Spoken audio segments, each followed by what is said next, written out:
We did mention Wolf of Wall Street. Yeah. Very quickly. I've got much to do. Yeah. I mean, we're busy men. We've got so much to do and only 20 minutes to do it. I'll talk quickly then. So, The Wolf of Wall Street, the film, it's very divisive, let's say. And I think the only way to get anything out of the film is to think of it as Scorsese's one and only out-and-out comedy. You view it as a comedy, and I personally think it's a work of genius. Odes Jordan Belfort and his infamous shenanigans. I can't help it. Who doesn't love a bad boy? Dwarf throwing. It's. I shouldn't laugh, but I did.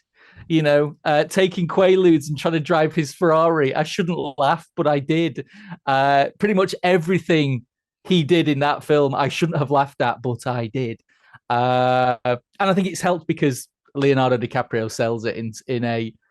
It's such a brilliant comedic performance, and for me, it tops What's Eating Gilbert Grape as DiCaprio's best role, best performance. So, the film is, like I say, very divisive. Take it or leave it. Now, the Arrow release, it appears to come from the same transfer as Paramount's 4K release in the States from last year, but it does have a slightly different encode. I think Fidelity in Motion over here did it for Arrow.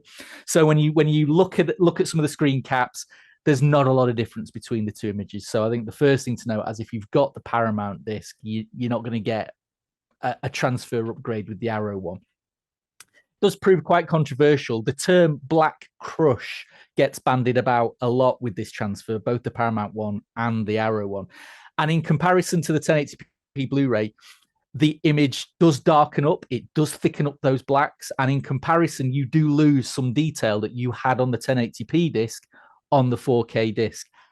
However, I think it's completely by design. I don't think it is a fault of the transfer at all. I think it's Scorsese going, I want a specific kind of rich, unctuous, chewy texture to the image. I want it highly contrasty. I want those blacks so deep you can fall in them, and I don't care if I lose some of the detail.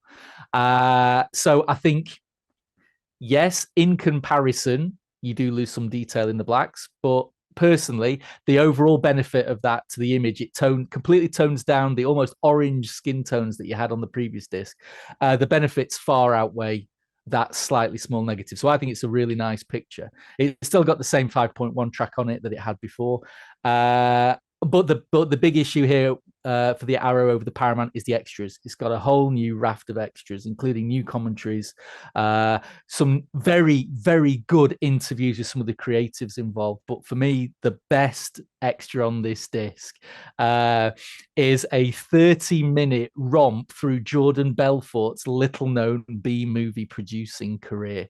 The featurette is called Welcome to Hollywood, and it is absolutely brilliant because the films are terrible. One of them is called Santa with Muscles. So Hulk Hogan. Yeah, it kind of gives you an idea of the quality we're talking about. But that's a great movie. No, it isn't, Tom. No, it isn't. And no, it doesn't look like film either. So it's the extras are great. Of course, the only problem is now it's in one of Arrow's super duper mega expensive sets with crappy tat and all this kind of stuff. So is it worth it? I think in this instance, I'd probably say hold fire for the standard edition, which will get you all the on-disc extras and the transfer. That's Wolf of Wall Street done in 4 minutes? If you save money on the standard edition, then you can afford to go and buy Santa with Muscles as well.